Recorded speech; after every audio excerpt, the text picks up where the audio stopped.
that the Weather Service weather radio warned alarm for the TC-47 moving areas northwest Ohio. During potentially dangerous weather situations, the Ohio Valley receivers are automatically activated to warn of impending hazard. Tests of these receivers are normally conducted by the National Weather Service every Wednesday between 11 a.m. and 8. When there is a threat of or existing severe weather in the area, is now fully postponed until the following day. This ends the time of the National Weather Service weather radio warning alarm. West winds around 10 miles an hour.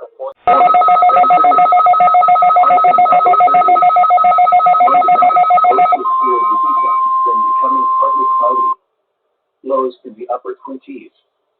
Tuesday, partly cloudy. Highs in the lower 40s. Here are the 11 a.m. weather conditions at the Lima Allen County Airport. Under cloudy skies, the temperature was 36 degrees and the relative humidity 82%. The wind west at 13 miles an hour. The barometric pressure was 30.27 inches and rising. And now the conditions for selected cities in Ohio and Indiana.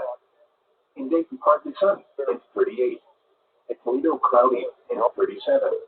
In Findlay, cloudy, and 36. In Van Wert, cloudy, and 36. In Washington, cloudy, and 34. In Columbus, Fair, and 39.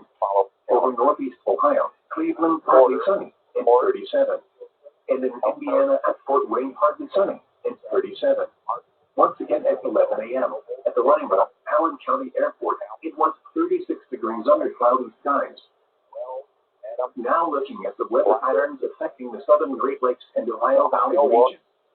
High pressure moves into the region Wednesday, allowing for drier